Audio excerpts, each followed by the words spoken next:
అందరికీ నమస్కారం. నేను శిరీష. ఈరోజు మనతో పాటు ఉన్నారు ప్రముఖ ఆధ్యాత్మికవేత్త, జ్యోతిష పండితులు, శ్రీ విద్య ఉపాసకులు డాక్టర్ సుదర్శన్ శర్మ గారు. గురుగారితో మాట్లాడదాం. గురుగారు నమస్కారం. నమస్కారం. గురుగారు, ఈ నవంబర్ మాసంలో ముఖ్యంగా కర్కాటక రాశి వారికి ఎలా ఉండబోతుందంటారు? ప్రధానంగా కర్కాటక రాశి గురించి చెప్పుకోబోయే ముందు అసలు దైవ ప్రార్థన చేసుకుందాం. ఓం బీజాపూర గదేక్షుకార్ముఖరుజా చక్రాబ్జ పాశోత్పల వ్రీహ్యగ్రస్వవిశాన రత్న కలశాన్ ప్రోధ్యత్కరాంబోరుహ ధ్యేయో వల్లభయ సపత్మకరయా శ్లిష్టోజ్వల భూషయాత్ విశ్వోత్పత్తి విపత్తి సంస్థితికరో విఘ్నేశ ఇష్టాబ్దః. శ్రీ మహాగణాధిపతయే నమో నమః. శ్రీమాత్రే నమః. శ్రీ గురుభ్యో నమః. అస్మత్పితు చరణారవిందాభ్యో నమో నమః. ప్రధానంగా ఈ యొక్క కర్కాటక రాశి యొక్క గోచార ఫలితాలు తెలుసుకోబోయే ముందు ప్రధానంగా ఈ గోచారం అనేది మనకి 30% ఫలితాలు ఇస్తుందమ్మా. ప్రధానంగా వ్యక్తిగత యొక్క లగ్నరీత్యా అంటే వారి వ్యక్తిగతంగా ఉన్న వ్యక్తి తాలూకా లగ్నరీత్యా జాతకం అనేది 70% ఫలితాలు ఇస్తుంది. అదేవిధంగా 30% అనేది గోచారం అనేది ఫలితాలు ఇస్తుంది. కాబట్టి వ్యక్తిగతంగా జాతకరీత్యా ఫలితాలు చూసుకుంటూ ఆధారం చేసుకుంటూ గోచారిక ఫలితాలు కూడా చూసుకుంటూ దాన్ని బట్టి మనిషి యొక్క జీవనాన్ని శుభాశుభ మిశ్రమ ఫలితాలు అనేది మనం ఆధారం చేసుకోవాలి తల్లి. అయితే ప్రధానంగా కర్కాటక రాశికి గురించి మనం చెప్పుకోబోయే ముందు కర్కాటక రాశిలో ఏ నక్షత్రాలు అనేవి వస్తాయి అనే విషయం గురించి కాస్త తెలుసుకుందాం అమ్మ. ప్రధానంగా పునర్వసు నక్షత్రం 4వ పాదం, పుష్యమి 1, 2, 3, 4 పాదాలు, అదేవిధంగా ఆశ్లేష నక్షత్రం 1, 2, 3, 4 పాదాలు కర్కాటక రాశిలోకి సంబంధించిన వ్యక్తులుగా వస్తారమ్మా. ఈ నక్షత్ర జాతకులు అందరూ కూడా కర్కాటక రాశిలోకి సంబంధించిన వాళ్ళుగా వస్తారు. అయితే ప్రధానంగా ఈ యొక్క కర్కాటక రాశి యొక్క గోచార నవగ్రహ స్థితి సంచారం చాలా ప్రధానంగా తీసుకుంటే లగ్నంలో కర్కాటకంలో గురువు, అదేవిధంగా ద్వితీయమందు అంటే సింహమందు కేతు సంచారం, అదేవిధంగా చతుర్థ స్థానమందు రవి, అదేవిధంగా శుక్రుడు యొక్క సంచారం, అదేవిధంగా పంచమందు కుజుడు బుధుడు సంచారం ఈ విధంగా ఉండడం, అదేవిధంగా ప్రధానంగా తీసుకుంటే అష్టమ రాహు సంచారం, అదేవిధంగా భాగ్య శని సంచారం. ఈ విధంగా గ్రహాలు ఉన్నటువంటి గోచార విధంగా మనం ఏ విధంగా చెప్పుకోవచ్చు అంటే కర్కాటక రాశి వారికి మిశ్రమ ఫలితాలు రావడానికి అవకాశం అనేది ఉన్నది. ప్రధానంగా తీసుకుంటే లగ్నంలో వీరికి గురుబలం గట్టిగా ఉండడం వల్ల చాలా ప్రధానంగా మనకు అంటూ ఉంటారు, జాతకంలో గురుబలం గట్టిగా ఉంటే నవగ్రహాల్లో 8 గ్రహాలు నీచ స్థితిలో ఉన్నప్పటికీ గురుబలం గట్టిగా ఉంటే ఆ యొక్క మనిషి జీవనం చాలా అద్భుతంగా ఉంటుందని. ప్రధానంగా తీసుకుంటే కర్కాటక రాశి వారికి ప్రధానంగా తీసుకుంటే గురు లగ్నంలో సంచారం చేయడం ద్వారా విశేషమైన ఫలితాలు ఉంటాయి. అయితే ప్రధానంగా తీసుకుంటే మిశ్రమ ఫలితాలు గోచరిస్తున్నాయమ్మా.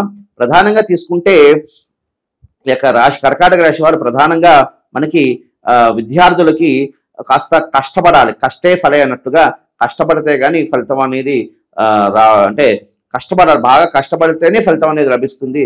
ఏదో ఆకతాయిగా చదువుతామంటే అయ్యేది కాదు.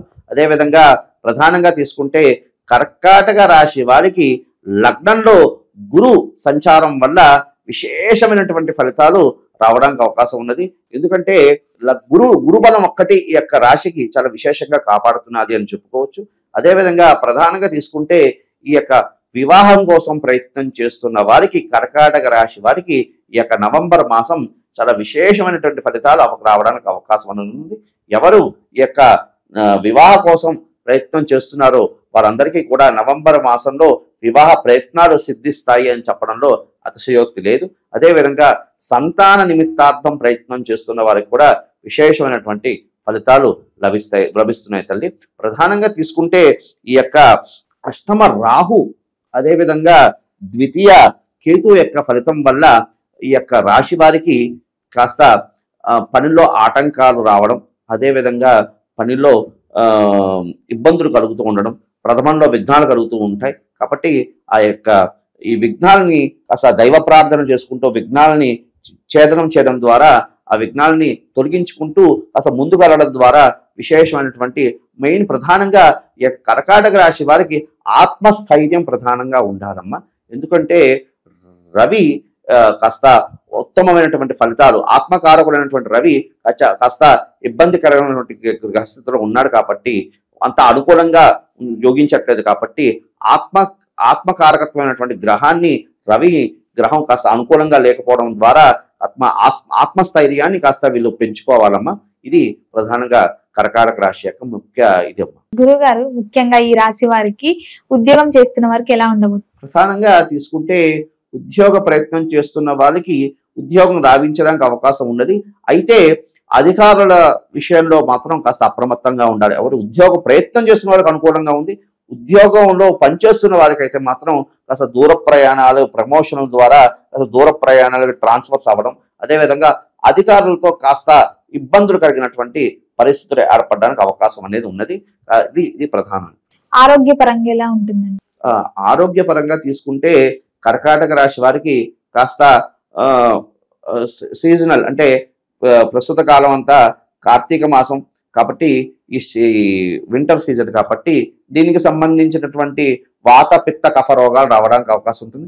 వాటికి సంబంధించినటువంటి జాగ్రత్తలు తీసుకోవడం ద్వారా ఆరోగ్య సమస్యల నుంచి అధిగమించడానికి అవకాశం అనేది ఉంటుంది. గృహయోగం ఉందంటారా ఈ మాసంలో? ప్రధానంగా తీసుకుంటే ఈ యొక్క గృహాన్ని గురించి ప్రయత్నం చేస్తున్న వారు ఖచ్చితంగా కూడా విశేషమైన కార్యసిద్ధి కలిగి గృహప్రవేశం కూడా ఈ యొక్క మాసంలో అనుకోకుండా చేసుకునే యోగ్య కూడా కలగడానికి అవకాశం అనేది ఉన్నది. ఎందుకంటే లగ్నంలో కర్కాటక రాశిలో లగ్నంలో గురువు ఉన్నాడు కాబట్టి గృహ ప్రయత్నం చేస్తున్న వాళ్ళు, గృహాలు కొనుగోలు చేయాలనుకుంటున్న వాళ్ళు శీఘ్రాతిశీఘ్రంగా వాళ్ళ గృహయోగం సిద్ధించినటువంటి యోగ్యత అయితే కలుగుతున్నారు. అలాగే గురుగారు, ఈ మాసంలో వీరు ఏదైనా కొత్త బిజినెస్ స్టార్ట్ చేయాలనుకుంటే ఈ మాసం వీళ్ళకి ఏమైనా అనుకూలంగా ఉంటుందంటారా? కనుక తీసుకుంటే గ్రహ సంచారం కాస్త బాగుంది కాబట్టి ఈ యొక్క వ్యాపార నిమిత్తార్థం అనుకోండి, వ్యాపార కోసం బిజినెస్ ప్రయత్నాలు చేస్తున్న వారికి కాస్త అనుకూలంగానే ఉంది. గురుగారు, ఓవరాల్ గా ఈ రాశి వారు మిశ్ర ఫలితాలు ఉన్నాయన్నారు. సో వీరు ఎలాంటి జాగ్రత్తలు తీసుకోవాలంటారు? వేటికి దూరంగా ఉంటే వీళ్ళకి మంచిది అంటారు? ఈ ప్రధానంగా తీసుకుంటే ఈ కర్కాటక రాశి వారికి ప్రథమంలో కాస్త విఘ్నాలు కలగడానికి అవకాశం ఉంటుంది కాబట్టి ఈ విఘ్నాలకు అధిపతి అయినటువంటి ఆ విఘ్నేశ్వరుని యొక్క ఆరాధన చేయడం ప్రధానంగా. ఎందుకు అంటే కర్కాటక రాశి వారికి ద్వితీయ మందు కేతు ఉన్నాడు, అదేవిధంగా అష్టమ మందు రాహు ఉన్నాడు కాబట్టి ఈ యొక్క దీనికి సంబంధించి ఆ విఘ్నాలకి అధిపతి అయినటువంటి ఆ విఘ్నేశ్వరుని కాస్త ఆరాధన చేసుకుంటూ దుర్వయజ్ఞం, అదేవిధంగా ప్రధానంగా గణపతి దేనికి ప్రీతి చెందుతాడయ్యా అంటే దుర్వయజ్ఞం కాబట్టి ఆ గరికకి స్వామి ప్రీతి చెందుతాడు కాబట్టి ఆ గరిక స్వామివారికి సమర్పణ చేసి కాస్త ఉండ్రాలు నివేదన చేయడం ద్వారా ఆ యొక్క ఫలితాలు ఏమున్నాయో అవన్నీ కూడా అనుకూలంగా మారి వారి యొక్క కార్యాలని కూడా సిద్ధించడానికి అవకాశం అనేది ఉన్నది. అదేవిధంగా అష్టమ రాహు యొక్క ప్రభావం వల్ల ప్రధానంగా తీసుకుంటే పరదేవత ఆ దుర్గా అమ్మవారిని ప్రతి శుక్రవారం రాహుకాల కాలంలో ఆ దుర్గా పరదేవతకి అసలు రాహుకాల దీపారాధన చేయడం, అదేవిధంగా దుర్గా సంబంధమైనటువంటి శ్లోకాలు పారాయణ చేసుకుంటూ ఉండడం, లలితా సహస్రనామ స్తోత్ర పారాయణ చేయడం ద్వారా విశేషమైనటువంటి ఫలితాలు కలగడానికి అవకాశం అనేది ఉన్నదమ్మా. అదేవిధంగా ఈ యొక్క రాశివారు ప్రధానంగా ఈ అమ్మవారికి సంబంధించినటువంటి దేవాలయాలు కూడా దర్శనం చేసుకోవడం ద్వారా విశేషమైనటువంటి ఫలితాలు అనేది కలగడానికి అవకాశం అనేది ఉంది. మొత్తం మీద గురుగారు, ఈ నవంబర్ మాసంలో కర్కాటక రాశి వారికి ఎలా ఉండబోతుంది, ఎలాంటి జాగ్రత్తలు తీసుకోవాలి, ఏ దైవాన్ని పూజించాలో తెలియజేసినందుకు ధన్యవాదాలు. శుభమస్తు తల్లి.